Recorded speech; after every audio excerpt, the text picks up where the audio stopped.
this is an interview of Ringo, and this is on June 20th to 2013 in the mid-afternoon.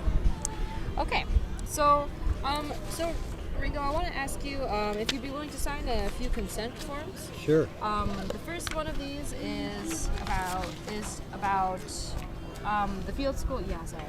And what you need to know from this is that there's no inherent risk or benefit to participating in this. And you don't have confidentiality here because we're going to be publishing this. Okay. And if you do decide that you don't want to participate, you can do so at any time. It's voluntary. Oh, okay. Yeah. No problem. I'm going to write my real name here. Okay.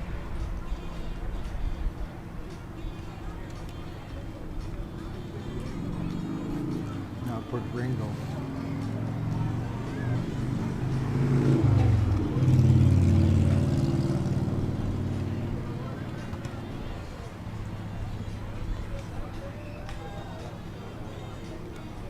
Today's the 20th. There you go. Okay. Thank you. You're welcome. Okay. And then this one is just for pictures. So the pictures, the scans that we're getting, as well as the audio. Mm-hmm. So if you just write your name here.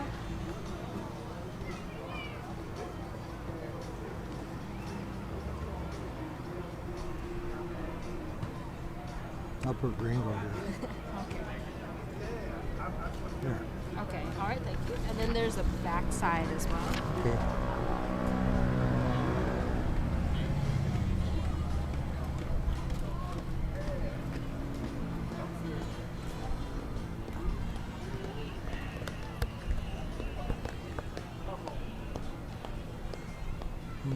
Today's the date's 6/20.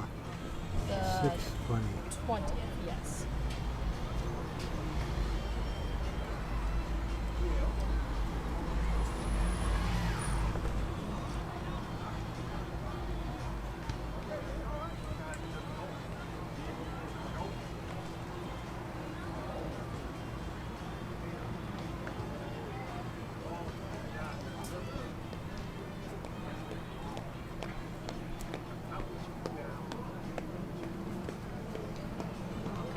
And then, thank you. And then, yes, that's all we need there. So now, if you don't mind, I'm gonna start asking you a couple questions. Sure. And let's see. So the first of which, I'm wondering if you could introduce yourself and tell us a little bit about yourself. I'm Michael White. I go by the nickname of Ringo. Got that nickname in high school. Lived here in Milwaukee most of my life and down in Florida for short parts of it, so been nice down there too. And I started hanging around the beach here back in the early 60s. I was down here before that, but only when I was a kid my parents would bring me down here. But now I've been actually since about 1961 coming down here on my own. And luckily I didn't get in too serious of trouble over the years. But I had mostly good times. And so you said your parents used to bring you down here when you were a kid? Yeah, real young, grade school. Okay. And then what did they do as their profession? Well, my mom worked in a restaurant back then, and my dad worked at a factory, machine shop. Rexnord, they call it now. Did you come here did they take you here, what was the primary purpose of you as a family coming here? Oh, we come down here just to be together as a family and see something new. When I was young, maybe 7 years old or maybe even younger than that, my parents brought me down here the first time. That was about in the 50s, 1955 or 56, somewhere in there. Well, can you describe that experience a little more? I enjoyed it a lot. It was fun. Except that I couldn't swim yet then, so I had to be careful not to get into deep water because I didn't know about waves. Now I think waves are fun, but back then unless they get about 7 or 8 feet or something, and there's a lot of junk in the water, I won't go in. But back then, a 2-foot wave was pretty high. So then over the year, so then your parents kind of took you here as a leisure spot. Yeah. And and with your parents, did you come? You said you didn't really come fairly regularly. No, not until I got in high school. They bring us down here maybe 2 or 3 times a year. And then, so by us, you mean you have siblings? Yeah. Okay. I got 2 sisters and a brother. And what are they, older or younger? Younger. Okay. And then what are their names? Well, my brother name's John. I got a sister, Kathy. She passed away not too long ago. My sister Donna's still alive. They got all kids and grandkids, all of them. I'm the leftover that didn't have any kids yet. I wish I would have, come to think of it, now that I see things. I really do. Well, do you talk to your grandkids? Oh yeah, yeah. Yeah, I see my nieces, nephews, great nieces, and great great nieces and nephews. There are plenty of them. When we have a family get together, our family's mixed, ethnically, so it's like the League of Nations. The only thing we're missing, I think we're missing Far Eastern, like Vietnamese or Chinese, but otherwise we're pretty mixed. Well, one of my nephews or nieces will take care of that end, though.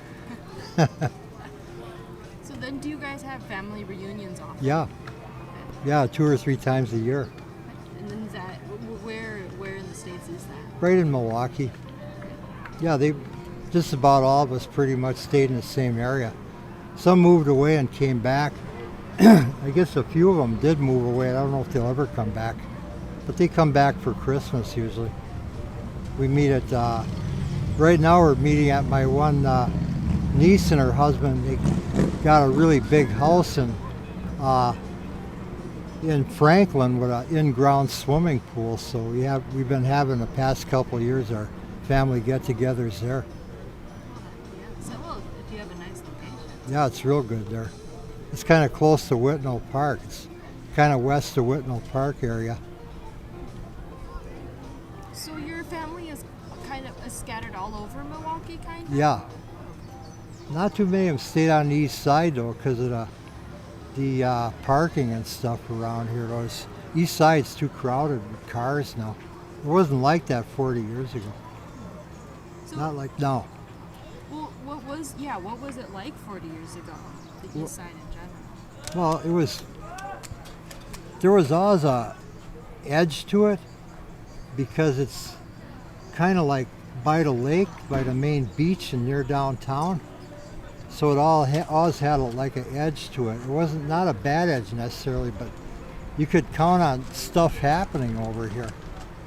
And most of it was good. Unfortunately, there were a few incidents that I can think of. Well, let's put it this way.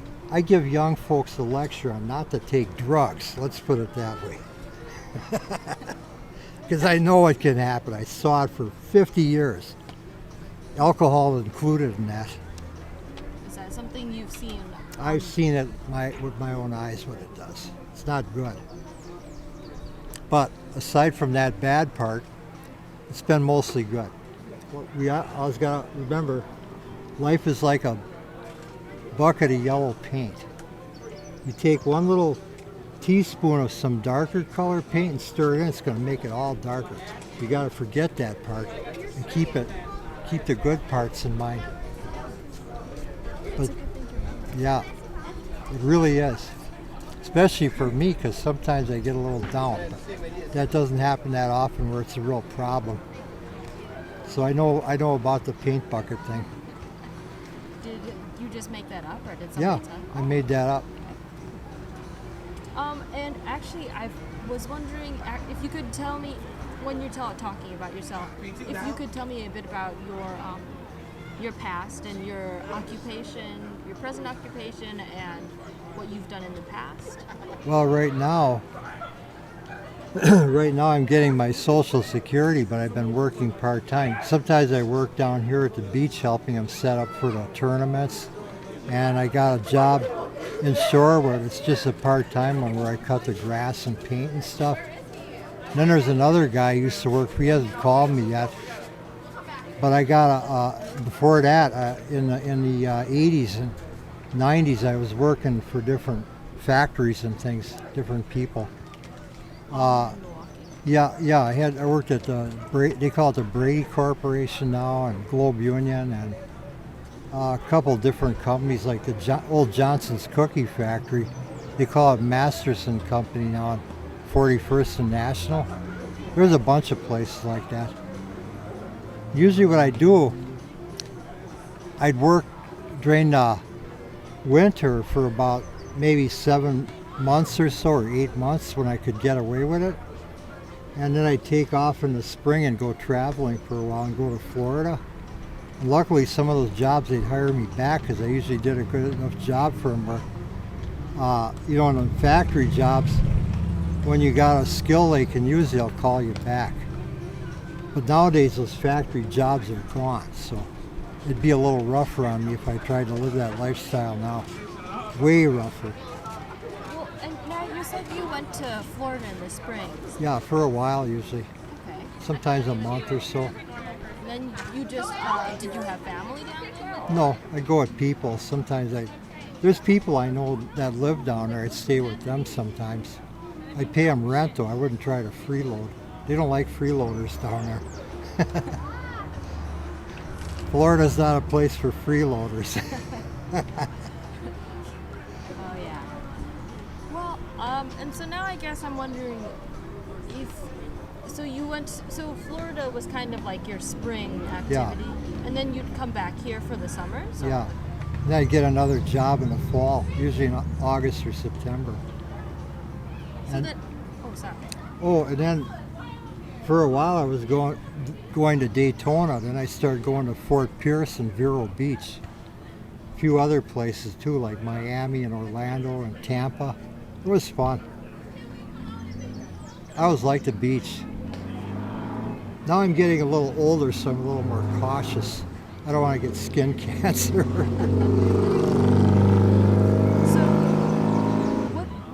What kind of attraction has the idea of the beach, does it have for you now? Well, now it's, right now I wouldn't call it too crowded for me, but usually I come down here in the winter and in the spring and in the fall. And in the summer I'm here a lot because there's a lot of people I know at the beach here in Milwaukee. And it's fun to see people I know, and like you folks that are interviewing me here, I meet new people down here, that's always fun. But sometimes when it gets really crowded down here, it gets too much for me. I've already gone down to Florida in the middle of summer. And boy, I'll tell you, you go to the beach there in July, you can walk like by Fort Pierce, you can walk for a couple miles, there won't be hardly anybody on the whole beach. You'll see maybe one person a half a mile away sometimes. Wow. So then there's nobody down there. Not on that beach doesn't have tourists. Miami will be crowded. But Vero Beach and Fort Pierce aren't tourist towns, so they don't even get crowded during spring break. Well then I guess that makes me wonder, do you think what kind of people do you think come to Bradford Beach? Most of them are locals. There's people from out of town. Fort Pierce is like that too, but because it's Florida, you're going to get a lot more tourists, even though it's not a tourist beach. And it's a good seashell beach because there's not a lot of people to pick them up. You go to Daytona or Miami, you'll be lucky to find any seashells unless there's a storm. But there, you just go after the high tide a lot of times. You find a lot of them. There's not enough people to pick them up yet. I kind of hope it stays that way.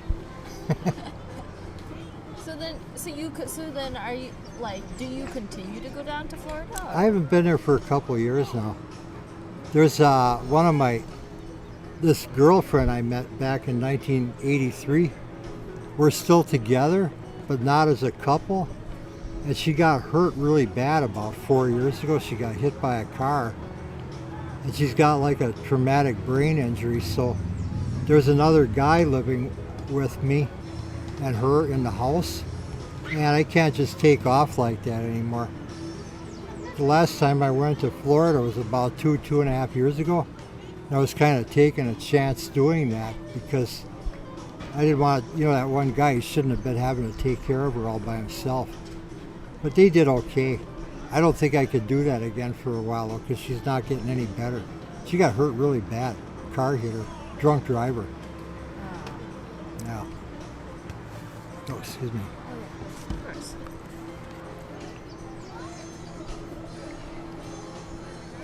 But we were pretty much together from 83 till 1995. And then she got schizophrenia, and I knew I couldn't just leave her, so we had a house. Me, her, and this other guy, we got a house together. And he sold his share to me because he had a physical problem, and he didn't want the hospital to get his share of the house, so he sold it to me for cash and got it out of his hands. So her and I are still on the deed, so I can't just, take off. It'll be, I don't know if I'll be able to go to Florida again for a while, but it was fun when I could go. So, correct me if I'm wrong, but if I'm hearing you correctly, you're kind of, sounds to me like you went to Florida as a place to go to the beach and relax. Now, would you say that what do you come to Bradford Beach for? Oh, the same thing. Usually if I can get down here for at least 3 hours, that's plenty. I used to stay down here when I was younger. Sometimes I'd be down here for 10 hours at a time. There was all kinds of people I knew here, and this lakefront's pretty big. It runs like basically from downtown all the way to Kenwood Boulevard, so I'd be in the park here, and there's also somebody I know around here, like down by the Veterans Park area, and up in Lake Park, and here at Bradford and McKinley.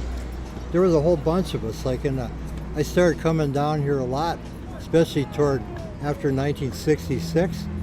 And I kept meeting more and more people down here. We used to have people, they'd be down here all winter. They'd shovel off the tennis courts. Then down by Villa Terrace, there was a piece of the park there that was kind of sheltered, but it had a lot of sun. We'd go back there and shovel out our picnic tables in the middle of winter. It'd be January, we'd be down there shoveling the picnic tables out. We'd sit down there, it was out of the wind, below the bluff and in the sun, so you get out of that cold wind. And so even then, even in the winter, you'd be socializing. Yeah, down here. Yeah. It's changed though. I noticed as I got older, a lot of the people I used to hang around with are not around anymore for one reason or another, so it seems like every year I gotta make some different friends, although I could see 3 people down there right now I've known for at least 30 years. They've been around here. So luckily some of us are still left. So then it sounds like to me that you're talking about a real community. Yeah, we had our community. It's not been as through the whole season like it used to be in the 60s, 70s, and 80s. So I noticed in the 90s it started slowing up. And then when Dick Bacon died, he was like they always call him the king of the beach. He died in 2000, and that kind of loosened up the crowd quite a bit because people congregate around him. The volleyball and everything all winter. All summer he played volleyball down here. There's still quite a few people down here. I see some more of them right now, as a matter of fact. They were down here for years and years. So at least during the summer somebody's still here. But they don't shovel the tennis courts off anymore. I kind of miss that. They only, those McKinley Park tennis courts, there used to only be 2 of them. They'd shovel them off. I remember in the 70s we had some really deep snow and they still shovel them. And it was cold. The lake froze over twice in the 70s. Yeah, it froze all the way across.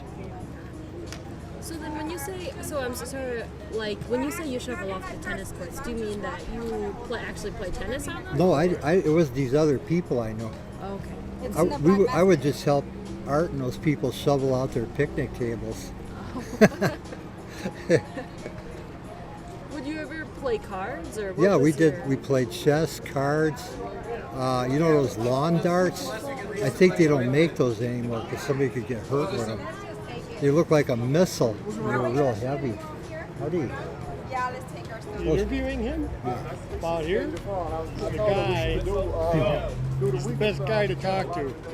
Yeah, I'll be down there. I'll come down. What's that? I'll come down. We're down. Yeah. I gotta go for a walk out there. Okay.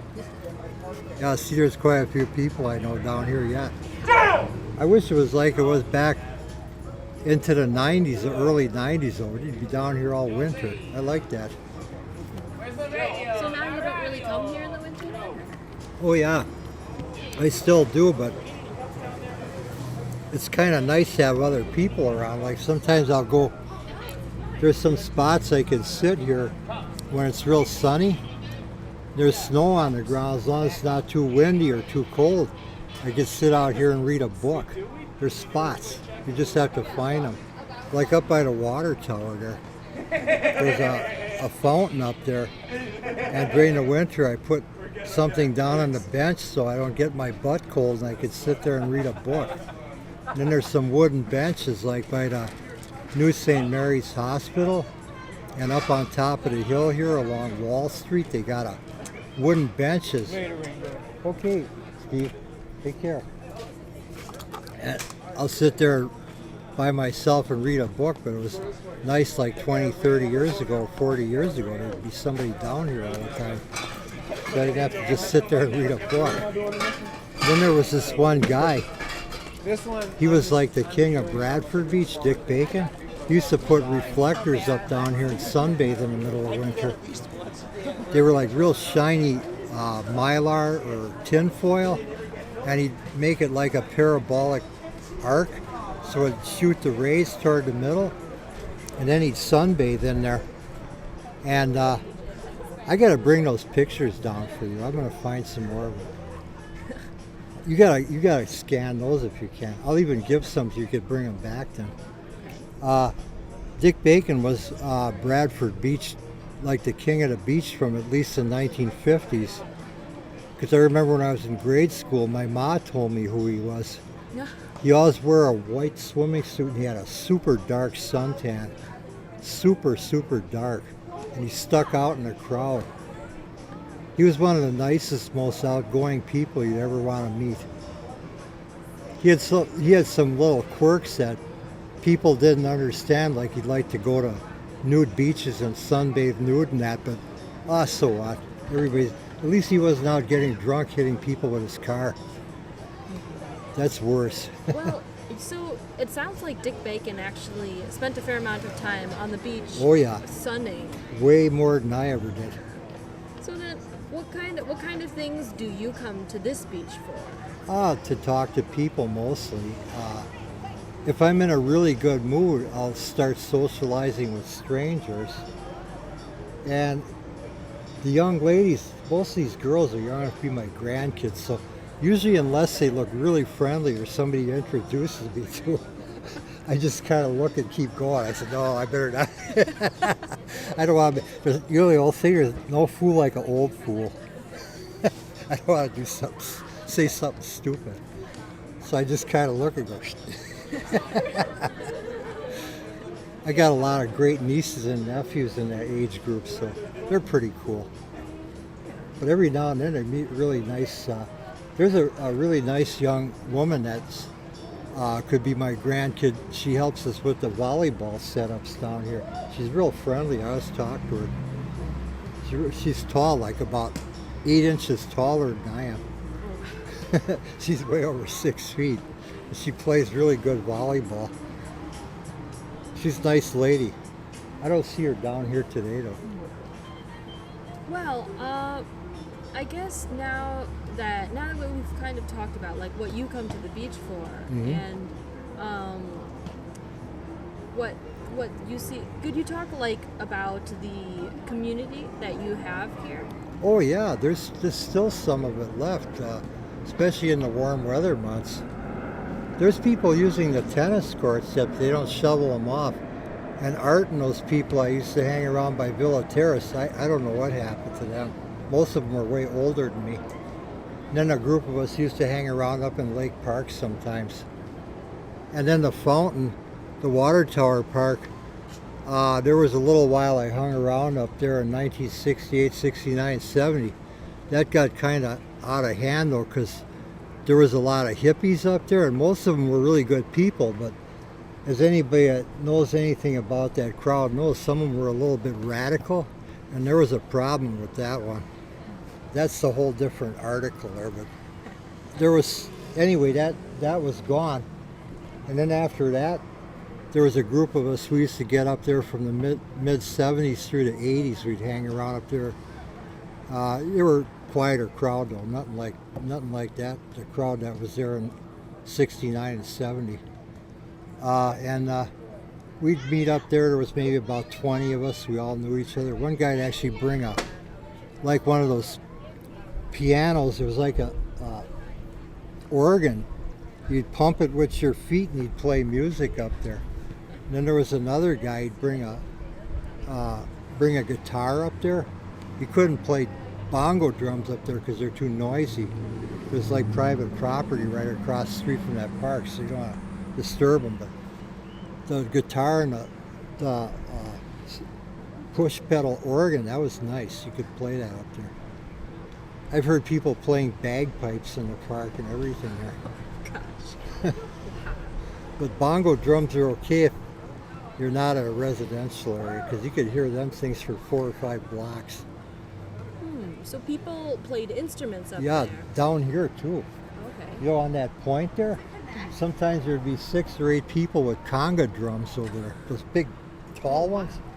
We'd be over there playing them, and you could, at night when there's an inversion, you could hear them a half a mile away. Because it's kind of quiet down here. You can understand why you wouldn't want to play up by the water tower. Somebody'd call the cops. But we had quite a good time down here. I did have to be a little careful who I hung around with. I learned that the hard way.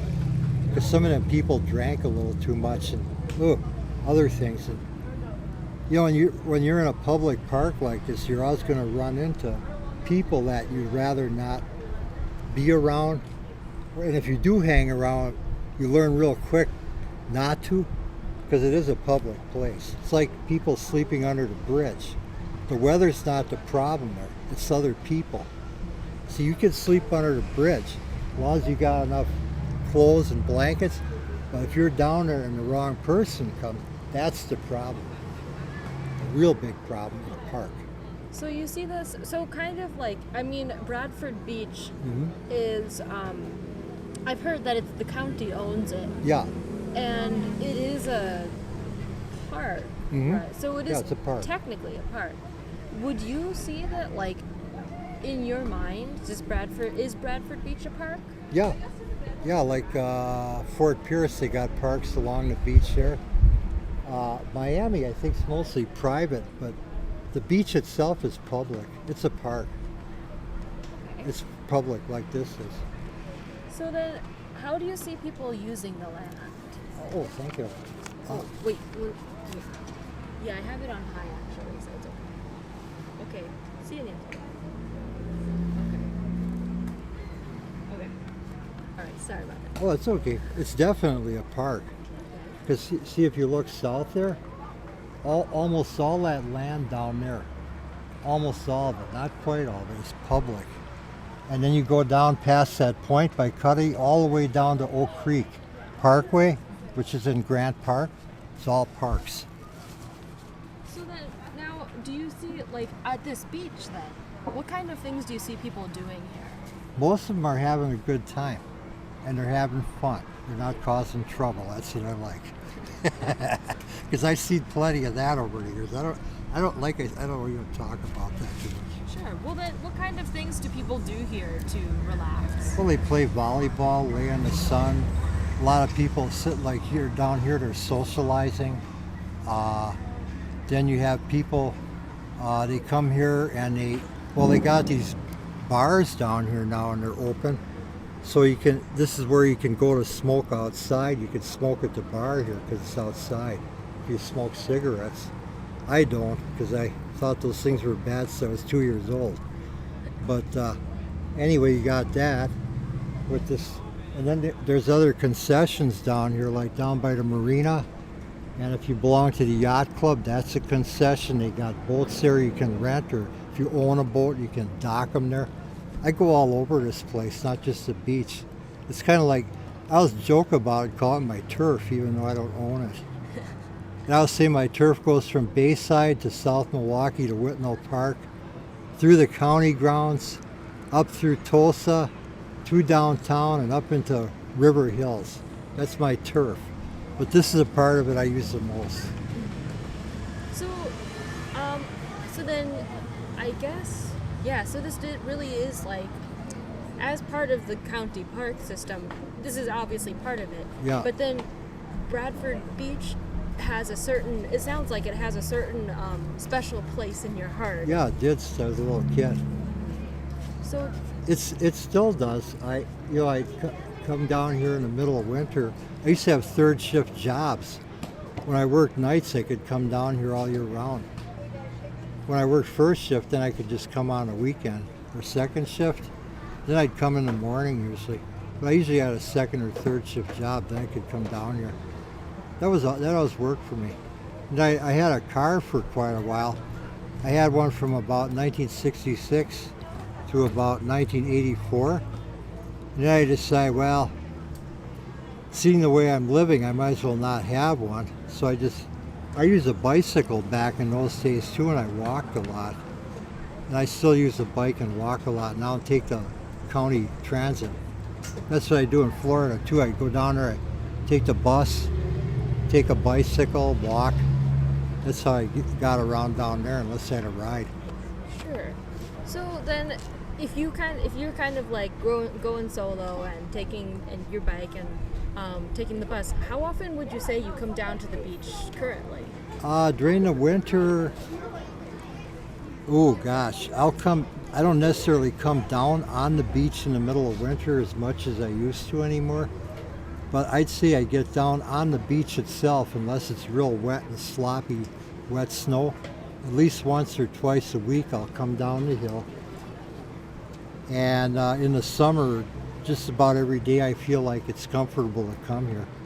Like this year we had kind of a chilly spring, so I didn't come down here quite as much in April and May as I'd usually like to, but that's okay. I got other stuff to do. Sure. And so then, I guess now that we've talked about that a bit, I'm wondering, and I kind of touched on this before, but what kind of meaning does this beach have for you? Well, it's kind of like, I don't know, this beach and the ones I go to in Florida, I almost consider them like a temple or something, because you're by all this water. And then if you're here by yourself and there's a storm or something, man, I'll tell you, it's impressive. You get a feeling there's something bigger than I am running this universe, or any of us, you know. I was brought up Christian, so I don't want to get too much into a rap about religion or nothing, but I do believe there's a God running, you know, basically put the thing together, and it's too orderly just to be a mistake. That's all I can tell you. It's too orderly. Just the hard sciences, physics and chemistry, stuff like that. Those are really hard sciences. And to me, that just the way chemistry and things work, which I studied a little, but not that much. It's too organized just to be a mistake or an accident. So you could take 2 hydrogen atoms, 1 oxygen atom, you heat them up and you get H2O, water. Real simple. Probably happens everywhere in the universe like that. Well, what they're saying about water on Mars. You know, Yeah. probably. Oh, they found a lot of it up. You know, they took, they got those radio telescopes, and they can tell by the wavelengths of light that are coming out of these galaxies and stars, kind of what they're made out of by what they call emission and absorption lines in the spectrum. Physicists will know about that. Chemists. They could tell what they're made of, and they found evidence of literally way more water than we have on this Earth, just up there in space. It's in there among the gases between the stars. And now there's something going on now in astronomy that I always knew since I was a little kid. Those stars up there got planets around them. I knew that. I just automatically knew that since I was a little kid. I used to read a little science fiction back then too, so that kind of got my appetite for that. Because when I was in grade school and high school, I was interested in insects and plants and rocks. That's another reason I come down to the beach, like here, or when I go to Florida or somewhere. There's always something different to see here, like different kind of plants and animals. And over the years, I got pretty good at finding stuff you could just pick and eat without getting sick. So I'll go in the park sometimes and eat maple tree flowers or something. When they're blooming, they're good. And like basswood tree flowers, they make tea out of some of that stuff. Like chamomile, you can make tea out of those flowers. And they're edible. Some of you can't eat too much of at one time, but they're not going to make you sick if you eat a handful of them.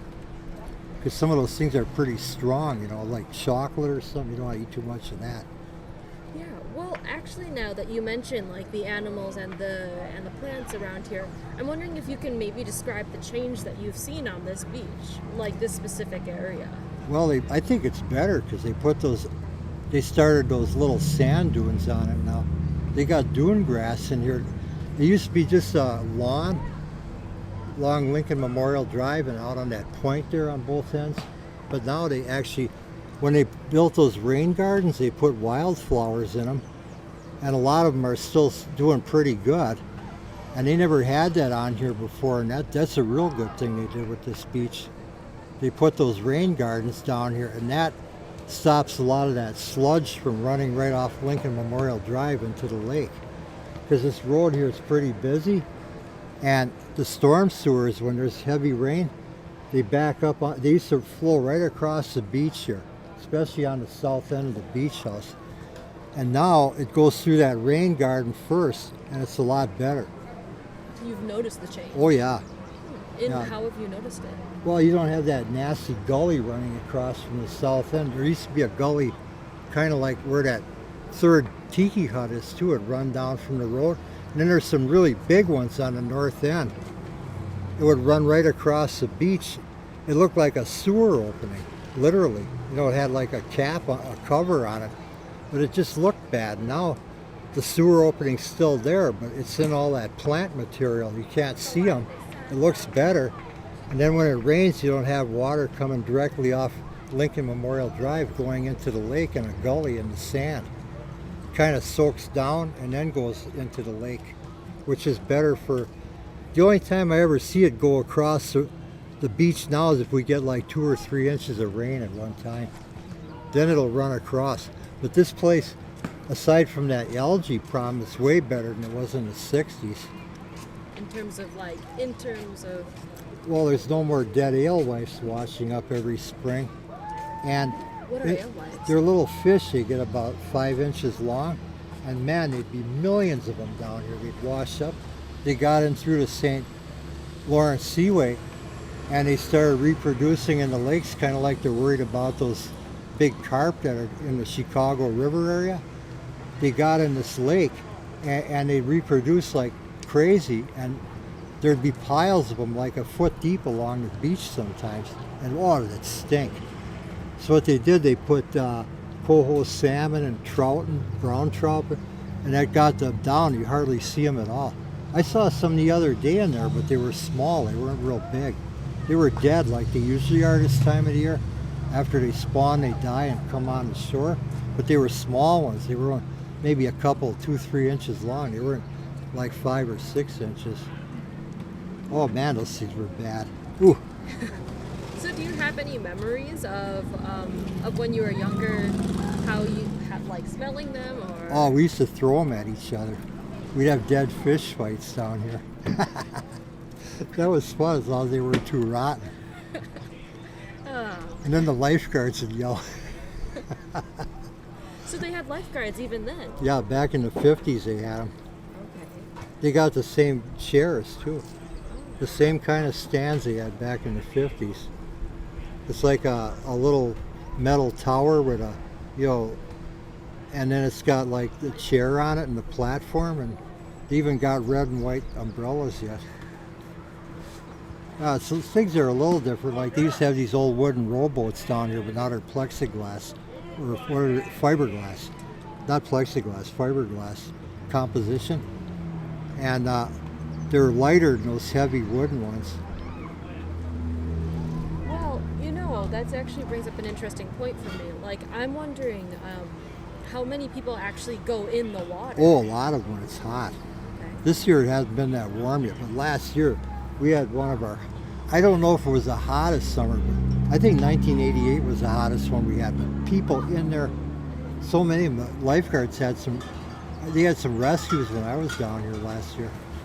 Because some people go out there too far and they lose their, they don't realize it. It could even happen to me, as a matter of fact. I haven't had really bad trouble in the water. Even in Florida, I got pulled out in rip currents. But I kind of know what I'm doing, so I get out of them without any problem. The worst thing you can do is fight a rip current. You got to go out with it, and then you float on your back, and then you go down the beach a little ways, and then you try to come in. Sometimes another one will pull you right back out. I remember one day I got pulled out 3 times in a row, and I'd get out there, and I'd just float on my back, and then I finally got in. But the lifeguard, he didn't come out to get me down there by Vero Beach because he could see I knew what I was doing.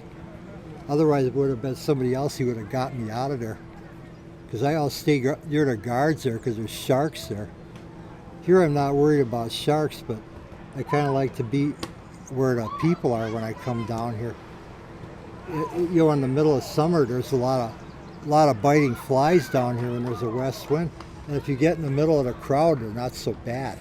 I'm serious. People always wonder why animals herd together. That's why. You ever see a big herd of zebra and wildebeest and that, or buffalo? That's why. That's part of the reason they herd together, plus for mutual protection. But down here, you get in the middle of a crowd, you're less likely to get bit. Do you have any memories with the biting flies? Or? Oh, yeah, last year. They drove me out of here a couple of times. I remember one day it was 104 in West Dallas. Guess where I went on my bicycle? They were biting too much down here. So I got on my bike, and then I came back here around 3:30, and I took a swim, and then I went home. Because I think that was one of those days I came down here, and I got bit as soon as I got down here, so I went inland. That Hank Aaron Trail goes all the way from 6th and Canal, all the way to almost the zoo interchange right now, so I went over there. That day it was 104. I got by McCarty Park, and then I turned around, came back. I cut southeast from 94th and whatever that street was there by the zoo interchange, and I cut southeast to McCarty Park, and then I came back on the Honey Creek Parkway and the Kinnikinnick Parkway, and I got back. I got regular routes between here and the far south side, so I know where to stay away from traffic on a bicycle. See, down here it's usually good riding a bike, but when it gets too crowded, like last summer it was too crowded to ride down here, and Lincoln Memorial's not safe to ride on, it's too narrow. So I'd go somewhere inland and out if I wanted to ride. Like the Hank Aaron Trail, when it's in the 90s out, you're not going to find too many people on there, because that goes up into West Dallas. Well, actually, I'm kind of wondering if we can go back to something you were saying before about how you have a group of people that you know here in your community. Yeah. Now, can you describe like the demographic of those people? Everything. Look down below there.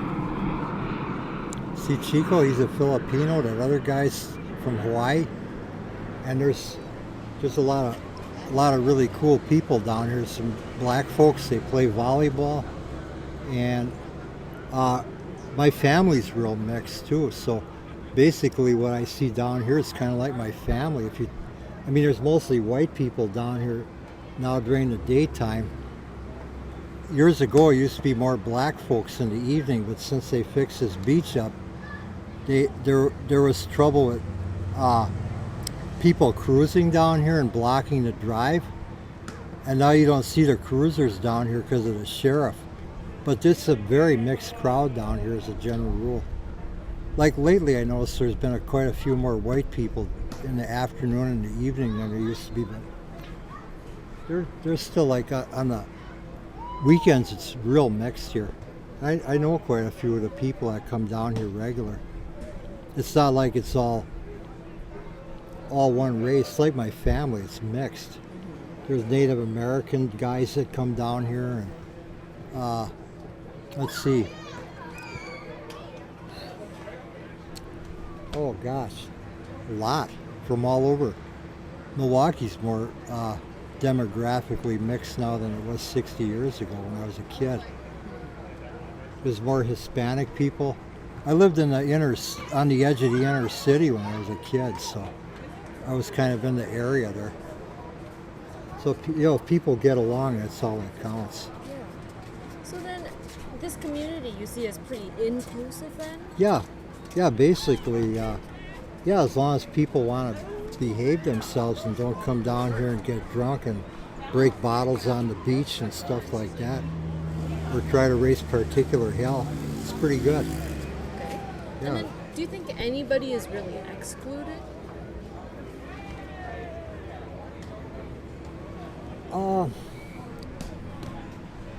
There's certain people that kind of exclude themselves. They come here and they can see they can't get away with what they want to.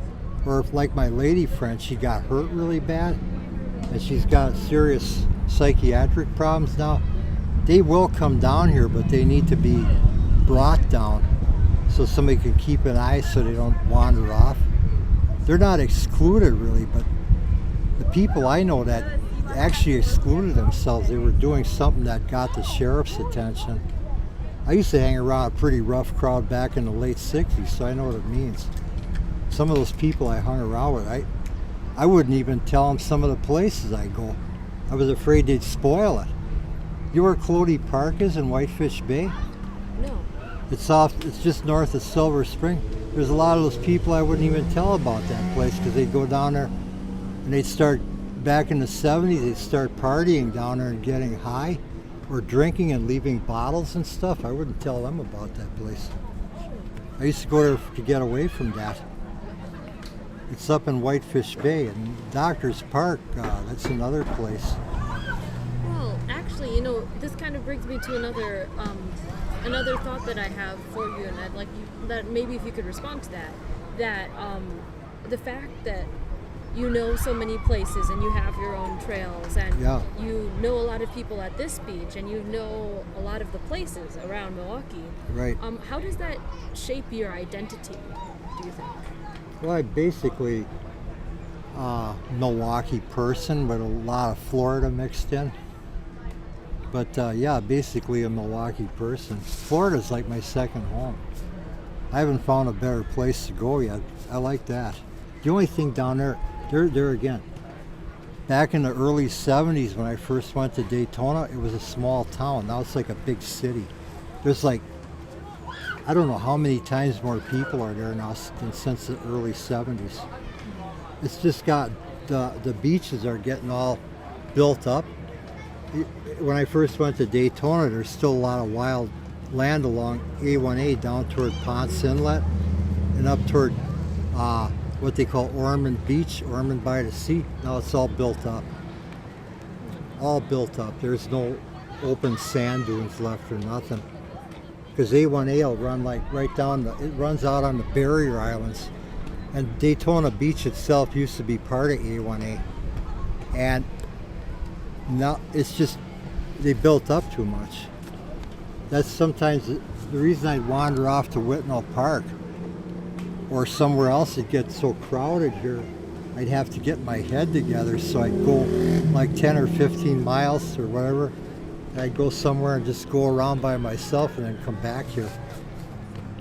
So in the past few years, you've really seen this area take off. Yeah, it's good. It's good as far as I'm concerned. There was some days it got a little too crowded down here for me, though. I gotta admit that. Well, and those people, like, do you, I guess my next, probably the place that we're gonna go from here is, I'm wondering what you think is at stake. Like, what if you had told those guys who maybe weren't so great where you hung out? Oh, they'd go down there and use it they would have gone down there with beer and maybe other things, and then the cops would have came and there would have been trouble and broken bottles. And so what effect do you think that would have had on the community there? And Oh, they wouldn't like it. I know even down here, when they put the music on too loud here at the beach when they have events, there's some people that own some of these houses. Got to be over $1 million up here behind the trees. They don't want to hear all that.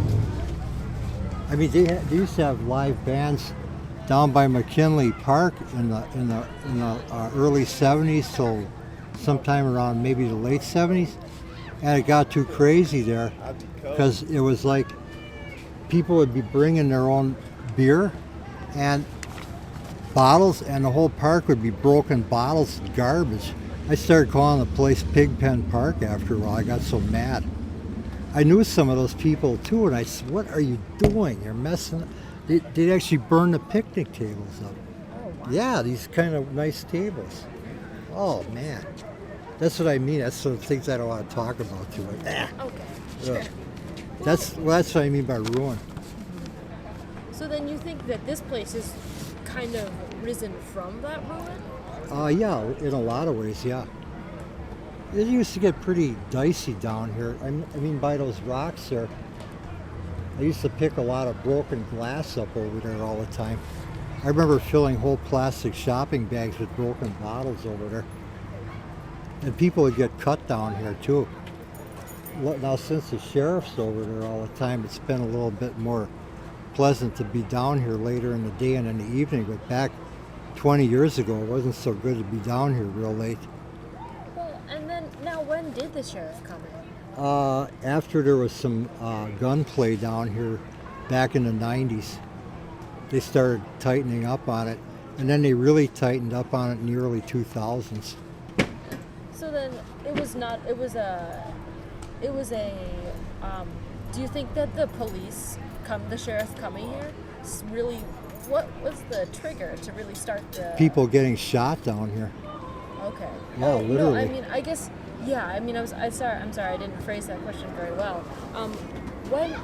To get to the beach from where it was when people were getting shot and to today, what was the first thing that happened? Well, the sheriff started coming down here and the police, and then they decided to do what they do now. They got that over there by that North Point parking lot there. They always park in there with that big van, especially when it's real busy. Like usually from sometime in May till later in the season, they'll have a van there. And then the rest of the time, they'll just have squads down here. And they need that, especially with the drinking down here. See, they got a permit for alcohol down here, and that's a real bar right there. That's a bar right there. And they never had that.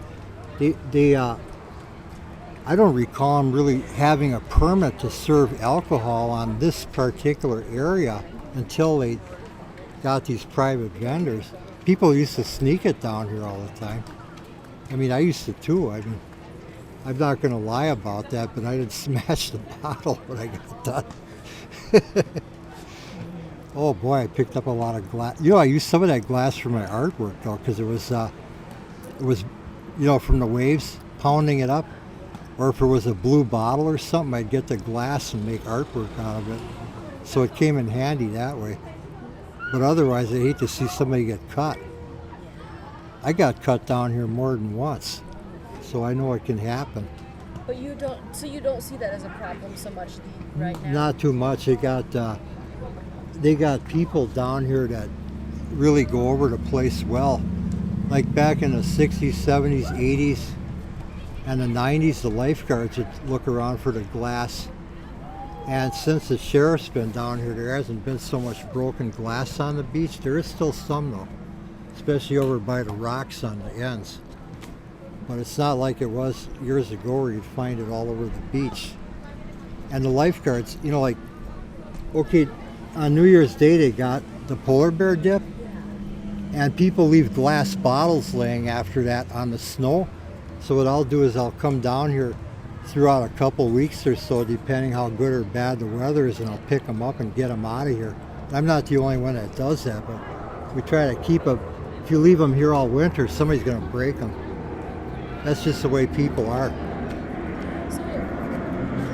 So then you kind of through when you pick up that broken glass and everything, do you see yourself like?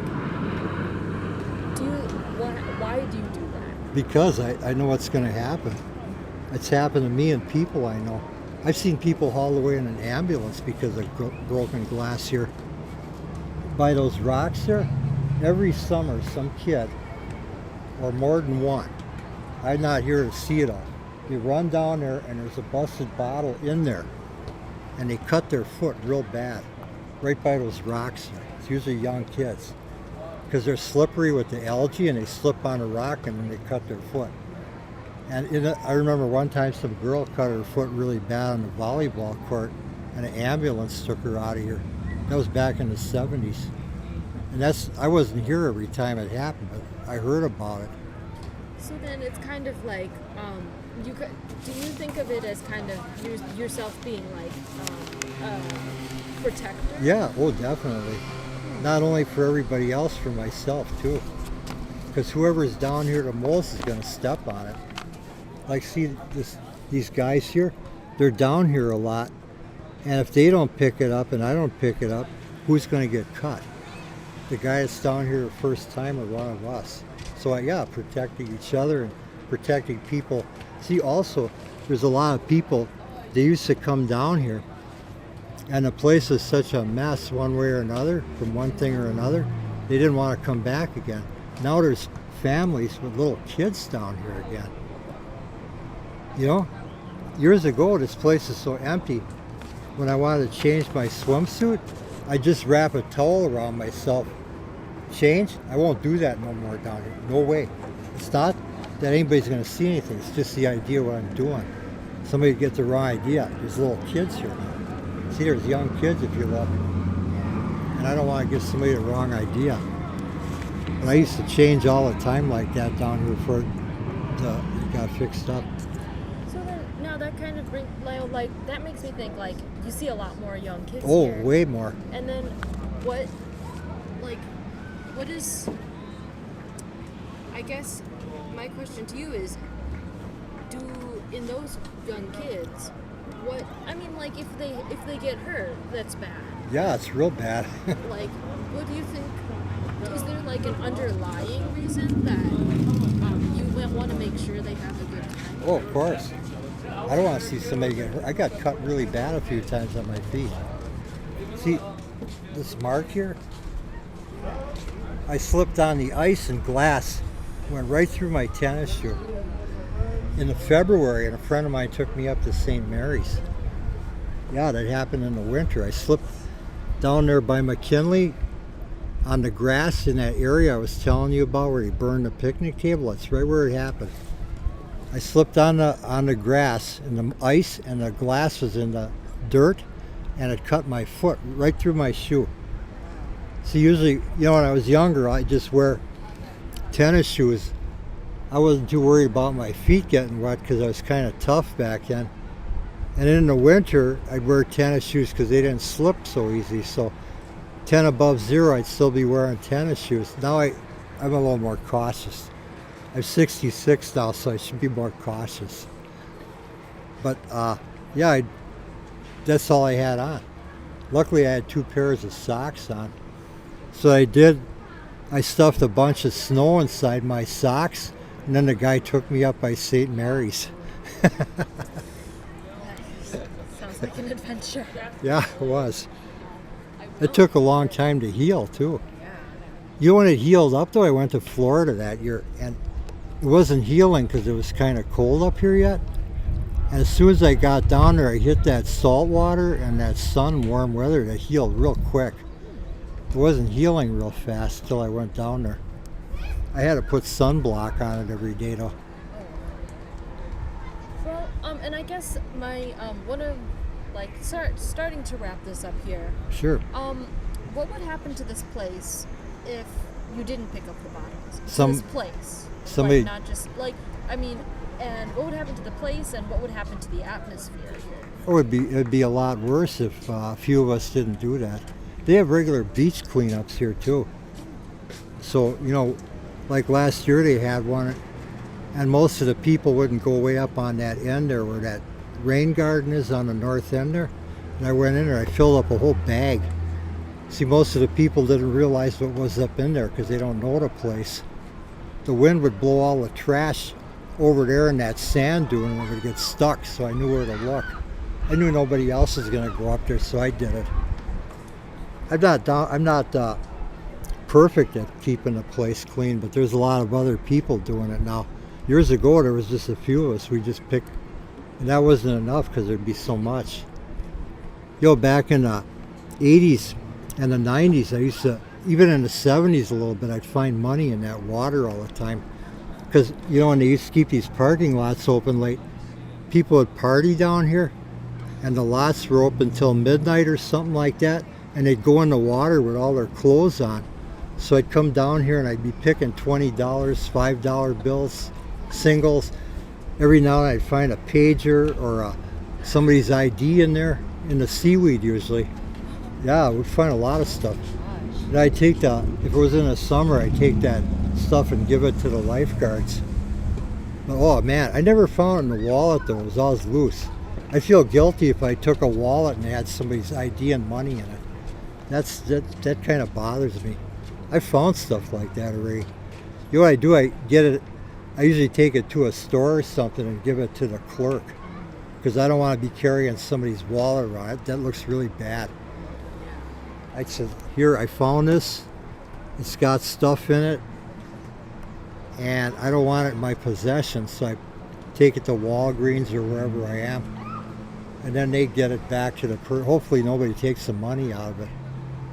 I just hate that when I remember one day somebody stole a backpack up here by Summit, and they threw it in the lake, and I was in the water looking for money, and I find this whole backpack in the water with all kinds of personal stuff in it.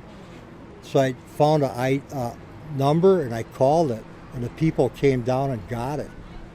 But there was all kinds of stuff in there, personal stuff. No money, just stuff that you wouldn't want to lose. So somebody stole it. I heard the people told me they stole it out of their car. They must have stole it up there by Summit above the tennis courts up there. Came down to the beach, went through it, just threw it in the lake. That was not good. Well, yeah. Now, I'm wondering if you have any kind of now this is kind of going to be my final thing. Like, okay. If you feel I've left anything out in as I've been asking you questions or as you've been talking about the beach, or whether you'd be able to give me like a story that would really define the character and the nature of this place. Well, it's part of nature, definitely. I mean, if you're down here all around, oh, yeah, it's like you come down here, you can watch the weather change. This lake creates its own weather because it's so big. Now, here's a good story. One day I was down here in March, back in the 80s, and it was in the 70s. And I look up there and I see a cloud rolling down. I go, oh no. It immediately dropped from the low 70s into the 30s. And the wind gusted 40 miles an hour. And people were down here drinking, and they had bottles up here, and the wind blew them all off of here, and it just rained down broken bottles and cans. Because we had 3 days in a row, it got around 70 in March. Yeah, that's the weather change. And then later that evening it was snowing. Yeah, I remember that one. So people were just up here drinking, and Yeah. they had their bottles blown off. Yeah, it blew them all down there. I don't know how, it must have been about 15 or so bottles rolled off of here and down on the cement. The wind came this way and it pushed them off that end. It was just like a southwest wind, maybe about 20 or 25 miles an hour coming this way. And then when it shifted to northeast, it was blowing over 40. It was one of those fronts that comes down from Canada. It'll come right down this lake because there's nothing to stop it. And the lake's only in March. It's usually still in the low to mid 30s, the beginning part of March. So if the wind comes off there and it's cloudy, it's going to be in the mid 30s. It really blew. Boy, that was something. It looked like a sandstorm. I've seen stuff like that happen, but that was a really good one. Because it dropped from 70 down into the 30s. People, they always think it's only 10 degrees cooler down here than it is inland. No. I've seen 40 degrees between here and the west side. In March, you'll get a day where it's in the 70s or even low 80s in March, and down here it'll be in the upper 30s or the low 40s. That's because that water's still in the mid 30s in March. That doesn't usually happen. It's usually March and early April when something like that happens. That's usually when you'll see it'll be maybe 42 and foggy here and 82 inland. Yeah, it's a change. People don't know that this thing generates its own weather. It actually causes thunderstorms sometimes. Because in August, the water's cooler than the air inland. It'll be maybe in the low 70s down here. And that lake breeze will push up that humid air. And then inland, like by West Dallas and Miller Park, you'll get a thunderstorm. And over here, it'll not be raining. It's just from that lake breeze. And then in the winter, this thing causes snow to be stronger here. It'll enhance the snowfall, depending on the wind direction. Or sometimes it won't snow here at all, and you go to Mayfair and there's a foot of snow on the ground. That happened a few years ago. Because this water's 39, 40 in November, early December. So the wind will come off there, it'll melt the snow here. Well, you go west, it gets deeper and deeper. Nothing here, but inland there would be a foot of it. I remember that actually, driving to the lake farm. That's what it is. Well, Ringo, I really thank you for your time. I think Sure. this recorder is pretty much out of memory right now. Okay, you better. Yeah, stop the interview. But I really appreciate your time. And Thank you. yeah, and on this beautiful day for coming out here and just talking, instead of talking to other people, I guess. That's okay. Okay. I like that. You're nice to meet. Yeah. Oh, well, thank you. Very beautiful young lady, too. So. Thank you. Hey, well, if I ever come down to the beach again, you don't have to feel awkward talking to me. Oh, well, it's just, us older guys, sometimes they see a guy my age hustling around a 22 or 20, even a 35-year-old. That's a little weird. Yeah, it is. Well, my girlfriend, Kristen, who I'm still staying with, there's 17 and a half years between us. Mm-hmm. But we were okay. She was 18 and I was 36 when we met. Oh, really? Back in 1983. Now she's going to be 49 and I'm 66. Oh. So we're still but we were item for, let's see, 83 to 95. It's 12 years. Wow. Yeah. Then she got that breakdown. Yeah, we were pretty close. We never got married because she didn't want that. She never wanted to have kids. Mm-hmm. But we were close. That's really nice. I don't recommend people. There's just something not so good about not getting married. I mean, Not getting married? not getting married. People should. I think they should get married. That's Okay. my feeling. Okay. Really, I mean, I got older now, so back when I was in my 30s, like I was a little looser in my thinking, but now, I don't know. It's a lucky thing. See, if she would have had kids or something, and we wouldn't have stuck together. Oh man, that's bad because you see that so often now. I remember even in the 60s, people were doing that. They were living together, and then the lady'd get pregnant, and then, well, you know the story. It's a big soap opera. Yeah. Yeah. It's not good when kids don't have a dad. I know that. I got old-fashioned, I guess. You know what's funny? Even when I hung around with that that crowd in the late 60s, I never, ever got involved like that. I knew better because there was something about, unless you're going to make the relationship stick together.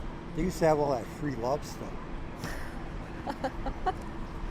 There's still people around that think that's okay, and I just don't. I just don't.